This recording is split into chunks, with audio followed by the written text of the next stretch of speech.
Hello mga stories! Welcome back sa isa na ating content ng mga stories, no? Mga stories, no, pag-usapan natin itong itong kwento na to, no, na hindi lang nakakalungkot, no. Medyo nakagalit din, no, at isang Pinay na dinala sa US ng foreigner husband niya. Kumbaga, in short, parang apam, di ba?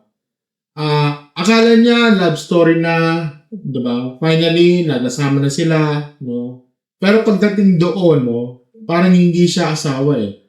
Parang ginawa siyang yaya, katulong, at taga-alaga ng hindi man lang malinaw ang napag-usapan. At linawin natin hindi dahil foreigner ang lalaki ay automatic masama na. Okay? Wala ganun. Pero kapag may ganitong kwento, okay, kailangan ng diretsahan. Ang pag-asawa ay hindi shortcut, okay, para magkaroon ng libreng labor sa bahay. Yan, basahin na natin itong post na at ang comments, no. Tapos magbibigay ako ng mga diretso kong opinion at payo. Ito galing ito sa, ito galing ito sa kay Wing BNC sa FB page, no. Sa kanalay dito, no. So this on my feed. Na-feel bad ako for her, sana ay maging better na ang sitwasyon niya. I'm sure alam niya na ano dapat gawin. Hindi niya kailangan ng payo. Kailangan niya lang ng makikinig at makakatindi sa kanya. Ipagdasal natin sa umukray ang kalagayan niya. Kahit gaano pa ka-generous ang jowa/jusawa mong fan. Mainam pa din sa may sarili kang kita or may tabing pera.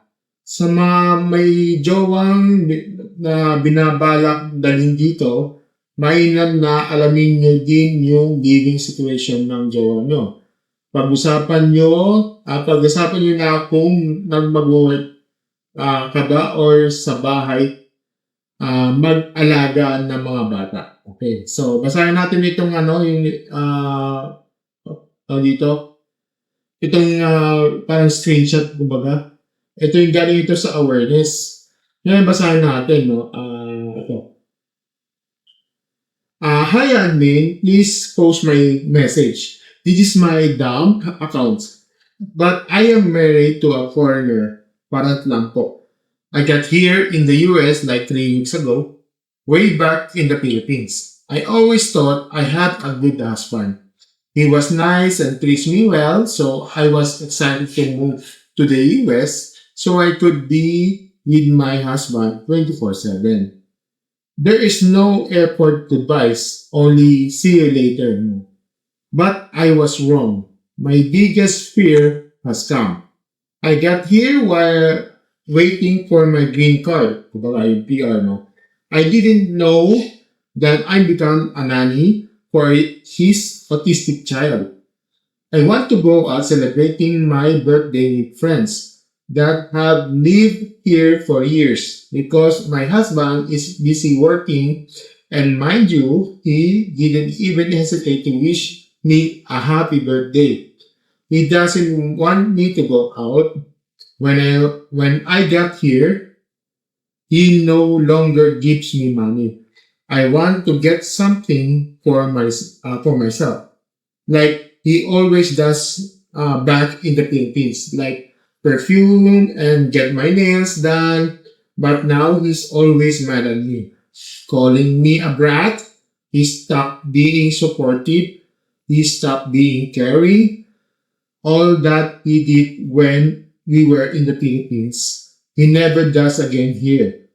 And he doesn't want to hear me complaining about things that I don't like. I can't take a nap because I have to take care of his autistic child. I clean, I wash dishes, and I cook. By the way, he got a daughter that used to take care of his autistic child before I even got here. So I told him that I wanted to go out because I was kind of burnt out when his daughter got home. but he doesn't want me to go out to celebrate my birthday with my friend. He was like, why do I need to celebrate my birthdays? It's kind of sad. I have no freedom here. I can't complain. He always yell at me in front of his children.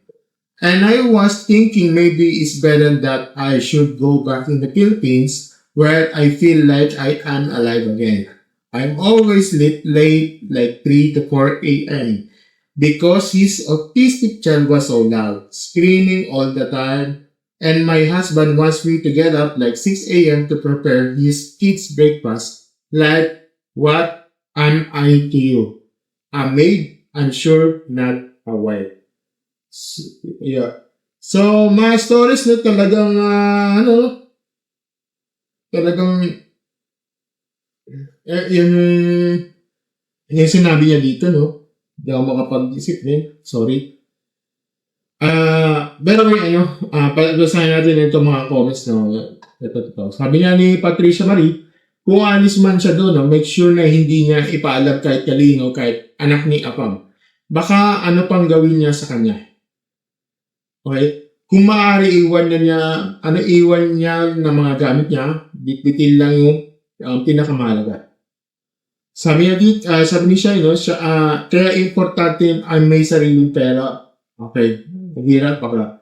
Madaling lumayo, mas madaling mag-walk out if ever hindi maganda ang trato sa'yo. Kaya dapat hindi tayo mag-depend completely sa mga partner natin kahit sabihin pa natin may provider mindset yung lalaki. Ito galing ito kay Ma'am Beverly, no? This kind of stories remind me of how lucky I am with my hobby. We went through a major adjustment where we became blind. Just when I became blind a few months later, I got here in the US, pero kahit ganun man ang nangyari, we managed to make it in life together. Di man mayaman sa pera, pero sa pagmamahal sobra-sobra naman. Ito galing kay Ma'am Emily. I am also married to a foreigner, but most likely nowadays they call them a fam. But I am lucky enough that my dreams come true to have our own family to raise and we live happily ever after. Kanya-kanya kwento pang talaga ang buhay. Okay. Ito galing ito kay Aya, no? Ma'am Aya. Hindi kinilalang maigi ni ate si Apam. Mukhang yun talaga ang intention ni Apam to begin with. Kaya yes, dapat maging matalino sa pagpili ng partner. Kaya hoping na umayos o makaalis siya sa current situation na. And then lastly, na galing ito kay Ma'am Jen. A friend of mine had a similar experience. She was brought to a US with promises, but ended up being a caregiver for her parents' mom. The abuse of treatment he suffered were unbearable. She evenly escaped and sought help from the authorities. It was a long and difficult process, but she finally gained her freedom. And in there, it sender, God has a plan for you. Trust yourself and don't give up. Mga stories, no? Ito yung aking opinion ko dito. No? Una, kung totoo ang buong salaysay nito, okay, hindi ito simpleng adjustment period ng mag-asawa. Hindi lang ito culture shock, no? Mukhang itong bait and switch. Okay? Bait and switch, no? Sa Pilipinas kasi sweet, generous, at maalaga. Pagdating sa kasi US, no, biglang ang role mo pala ay taga-alaga ng anak, tagaluto, at tahimik na sunod-sunuran. Merong ibang usapan na yan. Pangalawa, hindi kasalanan ng batang may autism ang nangyari. Okay? Mahalagang linawin niya na, hindi siya kasalanan ng batang may autism na nangyari doon. Ang problema kasi dito yung asawang hindi naging tapat sa totoong setup sa bahay. Okay? Ang pag-alaga ng batang may special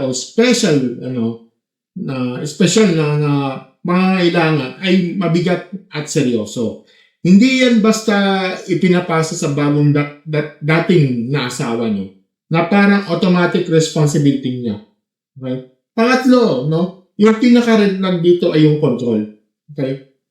Ayaw ka palabasin, hindi ka binibigyan ng sariling pera, sisigawan ka sa harap ng mga anak niya, hindi hindi ka pinapakinggan ng hiling mo.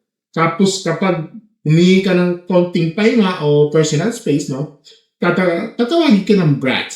Okay? Well, diretsahan, hindi ito pagmamalaki. Kinokontrol ka. Okay? Pangapat, yung birthday issue, hindi lang yan tungkol sa handaan. Ang tanong kasi dito, ang totoong ibig sabihin niya hindi niya nirespeto yung emotional needs mo. Hindi naman luho ang gustong lumabas minsan o ma-celebrate bilang tao. Ang masakit kasi dito, parang ang halaga mo lang sa bahay, yan ang servisyo mo. At saka panlima, no, agree ako sa point na kailangan niya ng makinig at makakaintindi. Pero sa totoo lang, no, sa ganitong klase ng sitwasyon, hindi sapat ang sympathy lang. Kailangan din ng plano. Kasi kapag nasa ibang bansa ka, wala kang sariling pera, wala kang freedom, at nakaasa ka sa taong kumukontrol sa'yo. Well, napakadelikado yun. Okay? Paning, no, hindi ito tungkol sa pagiging apam. Okay? Hindi lahat ng foreigner ganito. Okay? Maraming maayos, mapagmahal, okay, at patas na partner. Makikita din naman ng mga comments Okay?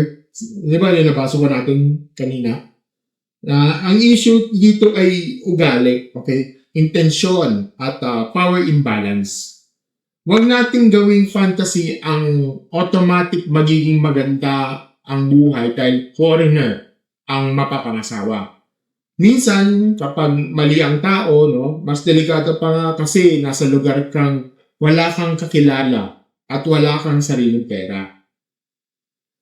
Tapos yung panghuli dito, no, tumama sa akin yung linyang, ano ba ako sa inyo, katulong? Doon ang buong punto doon. Kapag ang asawa mo ay benepisyo ng may bahay, paano ang trato sa iyo ay parang empleyadong walang sahod at walang pahinga. Hindi na yan marriage yan exploitation na yun diba? At tama din yung mga paalala sa mga original post. So kahit gaano ka pang ka-generous ang partner mo, no, mas mainam pa rin na may sarili kang kita o ipon. Kasi ang sariling pera, hindi lang luho dito. Protection yan. Okay? Kung sino man sulat ito sa kung sakali nakating sa itong video ko, or sa alam ko global to. Pero makita nyo to, marinig or mapanood mo ito, no? Ito ang diretso kong payo. Unahin mo ang safety mo. Kung feeling mo may posibilidad na saktan ka physically, huwag ka nang makipagtalo ng mahaba. Humanap ka na agad sa safe place, no? Sa US, pwede kang tumawag sa 911 kapag emergency. Number 2, sabihin mo ng isang trusted person ng exact location mo. Kaibigan, kapitbahay, church member, kababayan, kaya sino pang pagkatiwalaan mo. Huwag kang manatiling isolated. Okay? Number 3, i-secure mo yung mga importanteng documents mo. Passport, IDs, immigration papers, phone charger, medicines, bank cards, at kahit konting cash o pocket money. No? Mas okay nang maiwan ng ibang gamit kaysa maiwan ng passport mo. Okay? Passport. Number 4, i-document mo ang lahat ng safe gawin. Screenshots ng messages, petsa ng mga insidente, panliligaw, pagbabawal lumabas, at iba pang mga treatment sa'yo. Itago mo sa email, cloud, or ever, no? O sa mga taong pinagkakatiwalaan mo. Yung, take note yung sa screenshot sa mga messages, petsa, kailangan naka-document in date at time. Importante yun. Date and time. Kumbaga, meron tayong timeline doon. Okay? Number 5, humingi ka na ng tulong sa tamang support system. Domestic violence hotline, women's shelter, immigrant support group, legal aid, o immigration attorney. May mga pwedeng tumulong sa'yo para maintindihan mo ang options mo. Hindi mo kailangan solohin ito. Number 6, kung may plano kang umalis at natatakot kang pigilan ka, huwag mo munang ipaalam sa buong bahay. Safety first, pero siguraduhin mo na may isang taong may alam na plano mo para hindi ka rin totally alone. Number 7, kung tingin mo sa maglatag ng mga boundaries mo, gawin mo. Sabihin mo ng malinaw, asawa ako, hindi ako libreng nani o yaya. Hindi ako libreng yaya dito. Kailangan ng respeto, pahinga at malinaw na usapan sa mga child care. Gawaing bahay at saka personal money. Pero kung ang sagot niya ay sigaw pa rin, insulto pa rin, at control pa rin, huwag mo nang piliting ayusin mag-isa. Ang relasyon ay naman niyang ayusin. Number 8, magbuo ka na ng sarili mong support system. Pinoy Community Church, women's group, online friends na verified, kahit isang matibay na connection, di ba? Connection na. Ang isolation ay isa sa pinakamalalakas na sandata sa controlling partner. Number 9, huwag mong isipin na maarte ka o brat ka. Hindi ka brat dahil gusto mo ng pahinga. Hindi ka brat dahil gusto mo ng kaunting pera para sa sarili mo. At di ka brat dahil gusto mo mag-celebrate ang birthday mo. Tao ka, asawa ka, may dignidad ka. Okay? Kaya mga stories, ito yung aking totoo dito. Hindi sukatan ang magandang buhay na pagdala sa iyo sa Amerika. Kung ang kapalit naman ay kalayaan mo, boses mo, at dignidad mo, hindi yan blessing. Hulungan lang yan na maganda ang address. At para sa mga magbabalak sumunod sa jowa o asawa sa ibang bansa, tandaan nyo to, huwag puro kilig. Pag-usapan nyo, bago pa man umalis ang lahat. Saan kayo titira? Saan kayo, sino ba nag-aalaga ng mga anak? Magtatrabaho ka ba o hindi? May access ka ba sa pera? May sarili ka bang ipon, di ba? May transport ka ba? At paano mong gagawin pag hindi mo maganda ang traffic? Love is good, pero charity ang sarili at sarili pera ay our protection. Sa dulo, hindi naman mamahaling regalo ang hinihingi ni Sender dito.